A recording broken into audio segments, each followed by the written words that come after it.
And happy Saturday, everybody, and welcome to Woodbine Racing Live as we get set for a very busy weekend here in Toronto. 11 races today, 11 races tomorrow, and guess who will be with you? Me, Elisa Blow, and Jeff Bratt, who today wants to be referred to as, what was it now, Commandant Bratt? Commodore. Commodore. Yes. Not from the band. Yes. The military version right. For the day today. Yeah, we were watching clips from the 2.5 Men. No. 2.5 Men. That's a TV show. From, what was the name of that movie? A Few Good Men. Thank you. Yeah, we're watching clips from that. What a great movie. Great Such a movie. good movie. Yeah, you know what? I think I might watch that tonight. It's a good idea. Yeah. Because I'm going to be pretty tired after 11 races. That's a TV show. That's a whole different kind of great show, though, commander. So with 51 minutes on the clock, we're going to talk about what we have coming up for you this afternoon. It's actually great weather for racing. This is the final weekend of September. Like, where did the month of September go? It just flew right on by, and we are back on the turf. It's listed as firm. And as Robert pointed out, we're going to have a nice extended distance race on the turf today. Yeah, that's right. You rarely see allowance fields with 5 horses going here at Woodbine, but they've allowed that race to go, and Roger Affield's got the heavy favor in that race. And as you and I were touching on, this is kind of a bit of a sneak preview towards the Breeders, because same distance as well. So smaller field, obviously, than what we have for the Breeders' Stakes. So no show wagering, by the way, in race number 3. Speaking of the Breeders, we heard a little buzz that Tom's Magic is going to be down here in the paddock schooling, I would imagine early, maybe race 1 or race 2. So if we see him, we'll make sure to put him up on camera so everybody can see just how gorgeous of an animal he is. Now, looking back at what happened yesterday, it was a wacky day. And it wasn't even a full moon. It was strange. We had some horses that won that we didn't see winning. We had some weird times on the program. You know, North Warden with some funky fractions. You take race number 3 on the program. Kinetic Stone, a horse that I tabbed as a potential future Hunter jumper, winning the 4th race on the program for the Raganos, and Austin Adams with 2 on the card. Sahin Zavachi with a couple on the card, and Hello Jello got up to win the last. Yeah, last jump at odds of 5-1. So funny how the game works. You know, in the finale on Thursday, Bruno got nailed right on the wire. And this time, in the last race, he gets up just on the wire, too. And Devin Gittins trained both the runner-up and the winner. He owned the runner-up, though, but he keeps the client happy. Yes. So that might be a good thing. But Hello Jello, able to win at odds of 5-1. But the surprise of the day was Kinetic Stone. To see that horse win for the first time in a couple of years. In a long time. Then to hear kind of the backstory that you gave us yesterday, you know, they've had some health concerns, the trainer of that horse. So obviously, you know, just great pick-me-up for the outfits. It's a great thing for the entire family. They have been together for years, you know, father, son, uncle. There's a whole bunch of them, and they used to be stabled at Fort Erie. They had the best turned out horses in the morning. Always look fantastic, and they always look good here when they come over the races. It's just that they weren't really picking up checks, but that guy got him home yesterday and returned $17 and change if you happen to bet him. What happened this morning? Well, we had some interesting training action this morning, where a horse who makes the clocker list with the work of the day is one that is an absolute hero here at Woodbine. Yeah, that's Caitlin Her Greatness. So she's getting ready for the Dance Smartly. If you're not familiar with the Dance Smartly this year, you will win an invite to the Pegasus Filly and Mare Turf if you win the Dance Smartly this season. So Caitlin Her Greatness, I'm sure would love to get that invite. And, you know, there's still championship implications for her potentially at the end of the line as well. She's coming off a smashing win last time out. According to Ernie, the track was a little bit on the slow side of things. 3.5, that's a little bit slow. Surprise, surprise, the inside was the place to be. That's been the case 95% of the time so far this season. And I agree with Ernie. That 6th race, Yeah. we have a lot of thoughts on that 6th race. Some very nicely bred 2-year-old fillies. Yes, and of course we are going to use that race as part of our pick 4 for today. And we had a hard time. We really couldn't. We ended up adding more horses instead of removing horses in race number 6 to help us out with our pick 4. All right, let's get into the topics for today. We got 7 topics to discuss as usual, and starting in race number 2 as we talk about a deep closer. I love deep closers. They are so much fun to watch. They're like nail biters.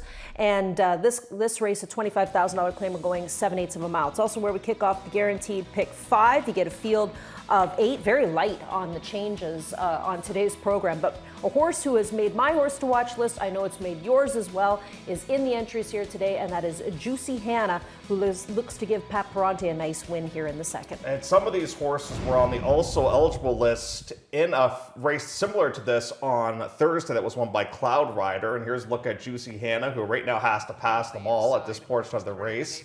And we're going to take a look at a couple of deep closers here on the program, and both of which are horses that are ones that are under hard rides, including this one right here. Like this one is really being asked by Deshaun Gaskin, and will eventually finish in the 3rd place position, losing by 2 1/4 lengths. I definitely think the 7/8 helped out the situation for sure. I like the fact that we're getting on to Lasix in here today. I like the fact that we've had a comeback work too. I just wish that we could get a little bit closer to the pace, and that might happen today. You know, now we've got these first 2 starts under our belts. Here's a horse that's got some experience now, and I think is definitely going in the right direction. Both of the starts were really interesting. You know, they caught our eye. Let's say that very first lifetime start for 10, this horse was flying down the racetrack. You can see the gallop out too. He's going to gallop out up on top. Is definitely the horse for me, is the horse for you as well here in the second race. But after that, I mean, a lot of us taking a look at the 3, that being Lady on the Now, who's on the drop here for Sittard with Ryan Munger. You're looking at the 1, and that's Out for a Rip, who was actually entered to compete the other day and is here instead. Yeah, they had blinkers with that one, and that might help out the situation there. Lost to Verana in that most recent race and very collected. Juicy Hannah was the 3rd place finisher in there. You know, for the most part, at least, these are struggling horses. That's why they're in for $25,000. The fact that both are races here with the 7, Juicy Hannah, are encouraging, and the fact this one's been lightly raced, I think, is an encouraging sign. I would rather pick a horse that's lightly raced than say one that's had like 10 or 11 chances. Lots of positives, I think, with that horse here today. So that is race number 2. We're going to bank our time because we have a lot of races to talk about this afternoon. Let's get over to race number 4, which is where we kick off the pick 4. You know, it's not an easy pick 4 today. We had to try to whittle it down, you know, to get an affordable price that we want to play. But here in this race, there's a couple that you could maybe zero in on if you wanted to. Catherine's Cub being one of them. We'll go 7/8, Maven's in an optional 40. Catherine's Cub, who's only a 2nd-time starter and had some good late kick. And also, I would be very interested in looking at the 1 horse as well, Mobula, who comes in off of a 2nd place effort last year. Yeah, that winner, Lydiona, looks really good in a race coming up on Thursday's program as well. So I think Mobula's coming out of some pretty good competition. The thing with Mobula is it's been a bit of a tough goal for her to put consecutive big races together. I'm hoping that she can string a couple of good ones together here today. But Catherine's Cub last time out, this is another horse that was hard ridden around the turn. Hopped at the start and would eventually finish in the 2nd place position. Welcome back to Pietro Moran today as well. It feels like he hasn't been here in a month, but it's only been about 4 or 5 days.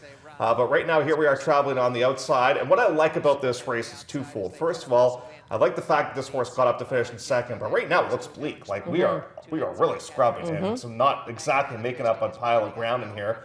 But what I like is the reference to the winner, because this was a Vasilieva horse that was able to win, and this is Going Lucky. This was an Augustin horse. So I think lost to, in hindsight, a horse that was probably taking a bit of an edge. And but right now Catherine's Cub, it's almost like the light bulb goes off right here. It's like, oh, okay, I know what my job is. And just keeps coming. So hopefully now we've got that racing experience. I always find horses that are hard ridden a little bit nerve-wracking to play.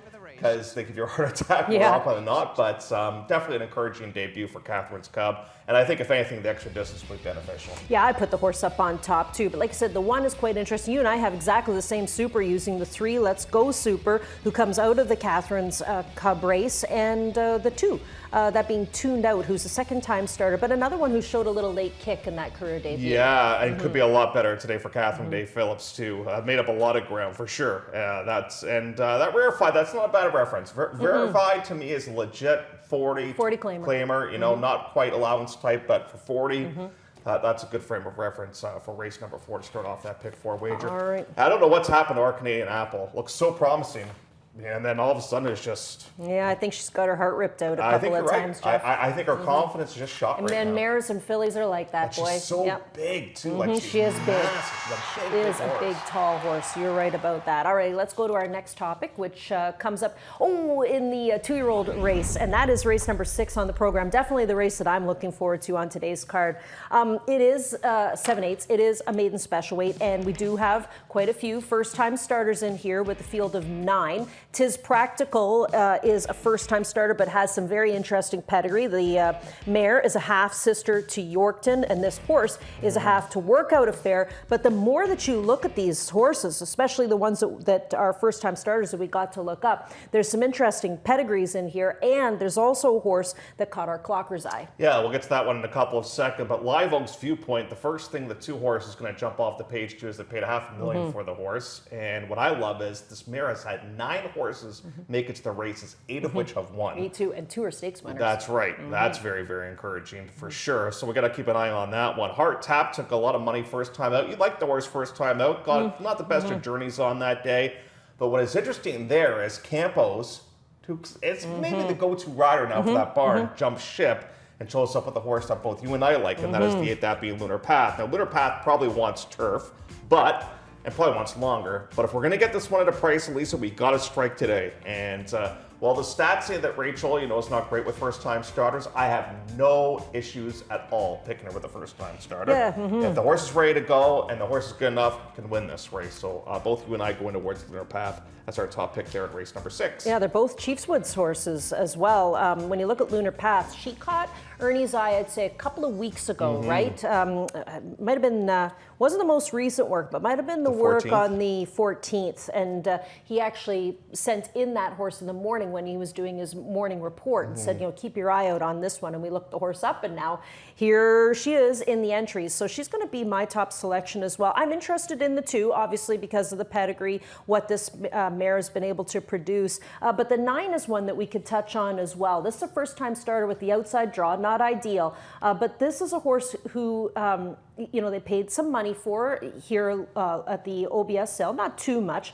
But the workouts are kind of interesting, especially the work from the gate in 47 and 2. What's interesting about that horse, you rarely see this. This horse was pinhooked out of our sale. Originally sold here for around $10,000, and then they go down to Ocala and they sell the horse for $80,000 American. So that's an encouraging sign as far as I'm concerned. Yes, and I always want to keep my eye on it. I know my family there in Kentucky always wants to keep their eye on these Independence Halls because we have an Independence Hall filly from this year, Weanling. Still looking for his first debut winner, but the fact that you got that Constitution blood, that's Well, that just awesome. happens to be Houdini's little sister as Yeah. well. So always fun to watch these new young studs and what they're able to produce. So race number 6 going to be a fun one. Let's go over to our next topic, which is rematch, and that comes up in race number 7. Speaking of rematch, I'm sure a lot of people will be torn between us and the Toronto Blue Jays today. Even I have been listening to the Blue Jays on the way home from work the last couple of nights. I was pretty happy last night when they got that home run. Yes, that around was what was nice. that, like the 5th, 6th inning, somewhere around there. When we were on our way home at that stage in the game, I was going through my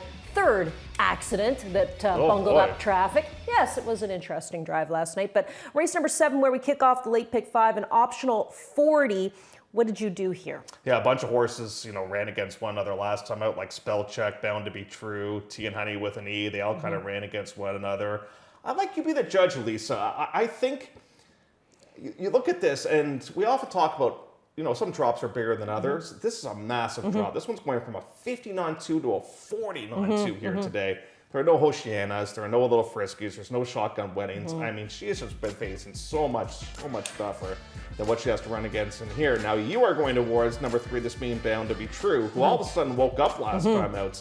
I wonder what led the horse to run so much better in that most recent race. I have no clue. And, I could ask my buddy Nathan, but I didn't. I just thought, what, this horse has really started to turn a corner.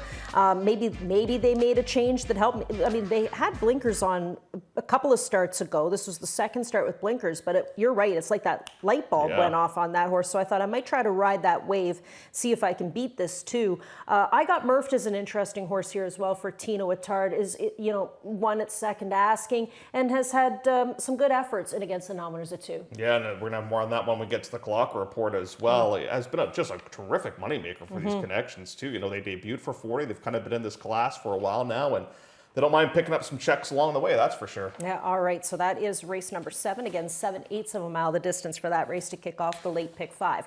Let's go over to the 9th race, shall we? We're going to skip the 8th, but the 8th is a nice maiden special weight as well. Let's go to the 9th. 9th race is going to kick off the late pick 3, 7/8 here, an optional $32,000 claimer.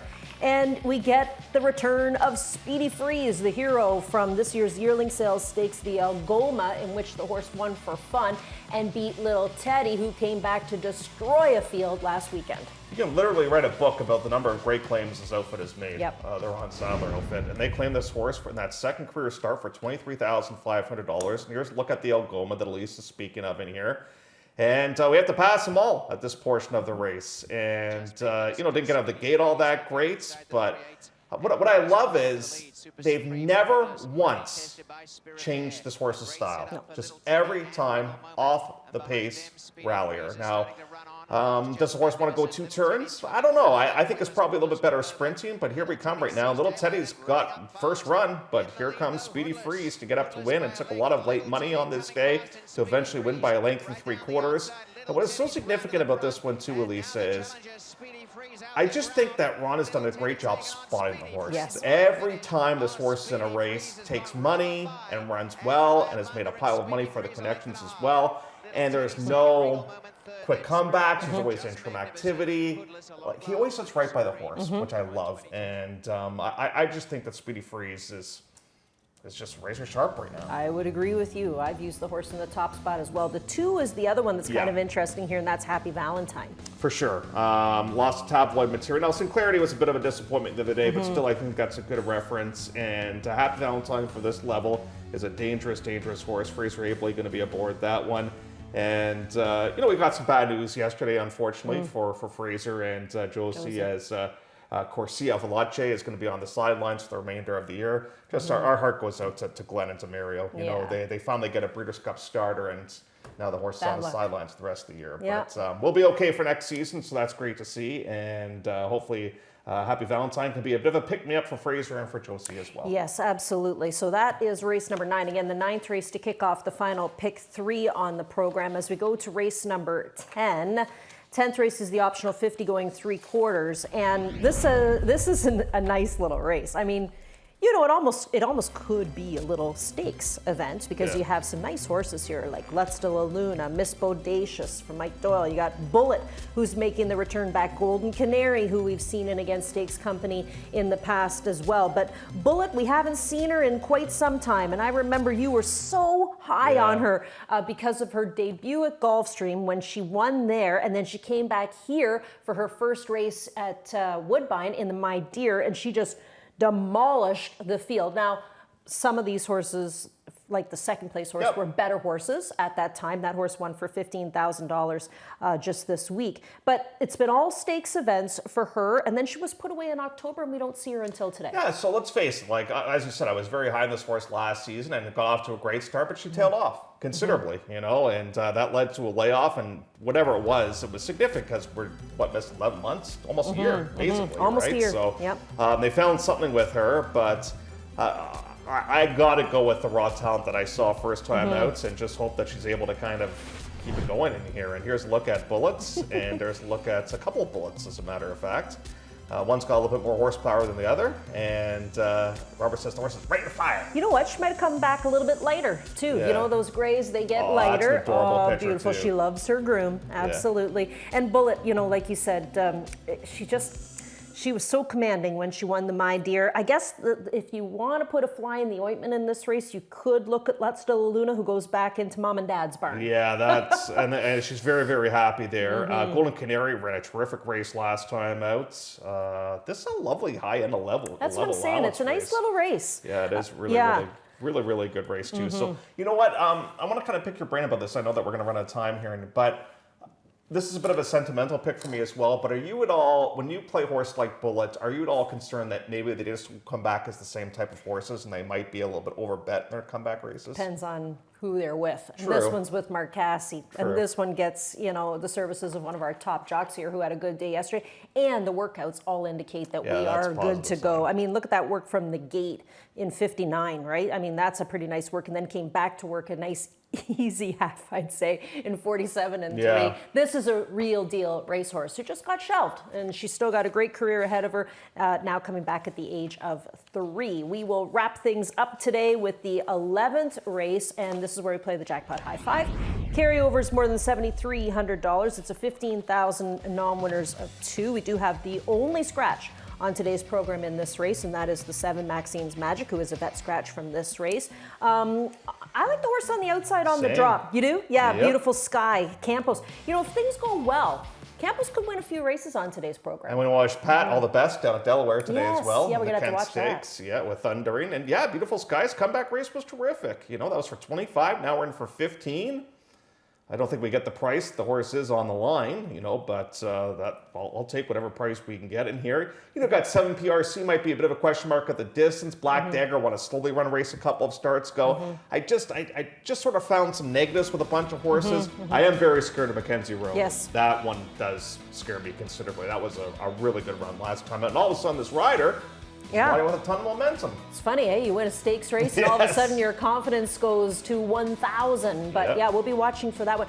The other Canadian that we're going to have to watch for isn't Dale DeRusso entered Yeah, the I'm not Church sure and which State? race he went in because he's Okay. entered tomorrow in New York and he's entered today at Delaware, so I meant to look that up. but I All right, forgot. we're going to have to find that out. I don't see him. I don't think he's on today's program, so likely on a big trip down south of the border to run those horses. But yeah, 11th race. That's where we kick I'm off gonna look it the up and Jackpot find High out, Five. Elise, You so. do that, and while you're looking that up, Jeff, I am going to talk about our plays of the day. So you got to go first. So do Yeah. your plays of the day. Church What- and State is scratched today, so we'll see him tomorrow in New See him York. tomorrow in New York. Yeah. All right. Well, we'll be cheering for him tomorrow. What do you got as far as today's top selections are concerned? That's a good question. Let's find out. My best bet prices. Well, you know, for 32, he's okay, but for 25, he's pretty good. I think Salted is really sitting on a good one. I love salt. Like chips, Really? popcorn. That means you're missing something in your diet, just so Oh, you I'm know. missing a lot of things in my diet, Elise. My repeat threat is going to be Speedy Freeze, and then my long shot's the horse that you and I both like coming up in the finale, that being Beautiful Sky. I think we have one the same today. It's Salted, but I like Juicy Hannah. This horse has been on my watch list for the last couple of races, so I'm going to stick there. Lunar Path, the first-time starter that made the clocker list. My, memory got jogged when I saw the horse's name in the program. Said put a star beside that one. We'll play that one. Salted, of course, with that big gate work, and Bullet on the return. Welcome back to Bullet. So those are our selections. Here's the selections from upstairs. We've got our Woodbine TV producer going with him to her in the opener on the program. That's the Bob Tiller horse, and Bob's had a good week Yes. at the office, winning a couple of races. Priceless Will is a top selection here from Doug McPherson in the 5th, and Ginger Zip in race number 8. Now yes. that's an interesting That's one. the Race Latticeau number horse. 8. Yes. Okay, so this is the Latticeau horse with Ford aboard, who's coming in off back-to-back second place efforts, but in behind two good horses. yeah. Biles from the Josie Carroll barn, and Spirited, who was a really easy winner, winning by almost 8 lengths when racing here last start out. Yeah, no, that's a good pick for sure. Okay. I like the card today. I love I tomorrow's do like card. it. Tomorrow's card is really good, but Yeah. today's is a nice appetizer for tomorrow. We've got some clocker horses to show you. We've already kind of revealed one of them, and that is Lunar Path. Lunar Path goes out for Rachel Halden, is listed at 10-1 morning line, but worked on September the 21st in 1:03 with, guess who? Ross Carr. Pretty nice horse from that barn. They like the workout from that, and hey, that's a good horse to be working with when you're a youngster out there. Nice stakes type horse. And then his other one comes up from the Tino Attard barn, and that is I Got Murphed, who we'll see in race number 7. He said this one worked really good with Pat's Gamble, so that's a nice one as well. 47-3 was the time there. I like when young horses work with established older horses. Me too. Like you, as a stable, you are not going to put a young horse with an older horse like that if you know you're going to get drilled. That's true. Some horses are great at training young True. horses. Yeah. I tend to like to see the 2-year-olds go together if they can, Yeah. but it's always great when you can go with an old veteran who shows you the ropes. That's a great evaluation. If you keep up with a horse like a Ross Car, then that's pretty good. It'll give you a good handle on what you got. And this is Ross Car's time of the year. We're almost a year after his big victory in the Breeder Stakes. Yeah, absolutely. Yeah, can you believe that? Wow. Alrighty, we are going to take a quick commercial break. When we come back, we're going to bring Robert Geller into the mix, so we're going to discuss tomorrow's Breeder Stakes. Love horse racing? HPIBet.com is Canada's leader in online horse betting. Access thousands of live races from hundreds of tracks worldwide instantly. Enjoy the most advanced betting tools like AI Smart Picks and exclusive cashback rewards you won't get anywhere else. Join today and get up to $100 in free bets. Get the ultimate horse betting experience with HPIBet.com.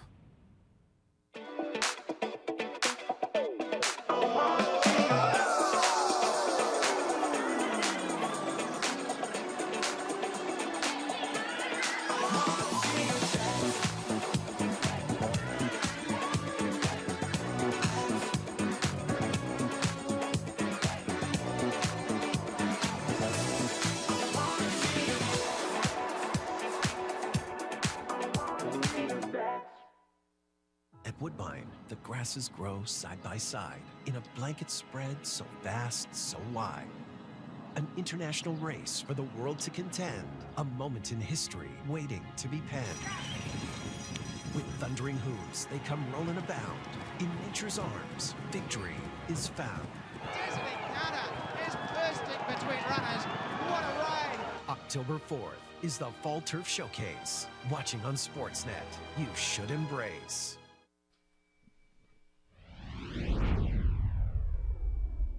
And down the stretch in the Breeders' Stakes, Roscar taken on. Side streets battling away. Hurricane clear the centre. Right down the outside, King Rosso. Saccharin coming on. The leader is Roscar. A length and a half to in second placing Saccharin. On the outside side street, it's all the Chiefswood runners. And Roscar holding the lead as they come down to the wire. On the outside, Saccharin. What a brilliant ride. Justin Stein and Roscar wins the Breeders' Stakes from Saccharin. Side street third. Then King Rosso, Thor's Cause, Jokestar and Hurricane Claire at the back.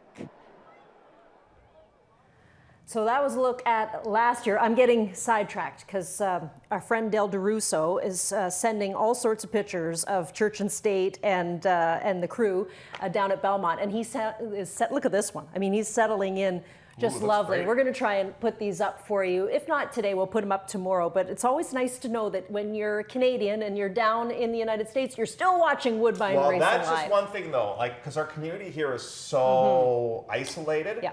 Whenever somebody ships out, we always cheer for them. Exactly. You know, Yes. always, always, always. So good luck to Dale and good luck Church to and State Pat. and Pat today. Yeah. So with thundering. So that's great. It's always fun to watch that as I well. have a question Yes, for sir. you. Who won the Aussie Rules football game? Oh, last night? Robert knows the Okay, answer to that. I had a large wager on this. I had Team Wales. I don't even know. Robert, welcome inside from the booth. How's your mouse situation, by the way? Did you get that cat? Well, no. No. Not yet. But, Okay, anybody so who has far, a barn no cat that sightings. needs a home. Well, we'll see. We've got some traps around. We'll see if it does do the trick. Otherwise, maybe I will need a cat. I still think we should have a cat upstairs. I Yeah, mean, why not? everybody's a responsible adult up there. You Wow. know, yes, Really? yeah. The sunshine. Imagine if you were a cat sleeping in the sun up on the 6th floor. Let's talk about the breeders tomorrow, and of course, we're pretty excited about that. Robert, it is the last jewel of the Canadian Triple Crown. We've got a lot of fillies that are going to come in to compete, some supplements into the race, but. You know, we're going to see Tom's Magic too. I don't know if you heard that earlier on, Robert. Tom's Magic is going to school early, I think, today, either the first or the second race, and we'd love to see him as well. Absolutely. What a run in the King's Plate. I mean, Thomas Magic, everything points to this being a race that Thomas Magic will be the horse to beat. I was really impressed by just the record alone. A very lightly raced horse and hardly any really poor performances despite the Keeneland failure where there was interference. But I do think, I love the fact that we've got the Dixie Moon connection with Dixie Chicken on the dam side, but I do like horses that are kind of, in a way, still pretty fresh, and I think that this is a very adaptable runner. Tom's Magic has won on the front end, has won from off the pace and back to the turf. I think the only question mark will be the inner turf being so tight, but I do think Raphael is such a master of riding the turf this year. I like Cunis. I think this horse is very live, a horse that's really improving and has handled the inner turf and looks very interesting. And I think it's between those two, and after that I think they'll pick up pieces, but I think the winner comes from either of those two. Yeah, you took a couple of long shots, and I kind of agree. Like, after Tom's Magic, after Sayunis, then he could just go wild, right? I kind of like Faber a little bit, Robert. I think he'll get the trip. You know, whether he's good enough to win it, that's obviously the big question mark. But do you have any concern with the draw with Tom's Magic? The fact that down the backside he's going to be like way on the outside. Do you think he can clear, or do you think he's going to be wide the entire way? Well, he is. It seems like a big strider, and I think it might be to his advantage if he isn't going to be trapped. I think he could possibly. It depends on the pace scenario. He could possibly take any position to go early, but I think it might not be to his disadvantage. But sometimes you do get the momentum when you start to swing wide and not trapped on the rail.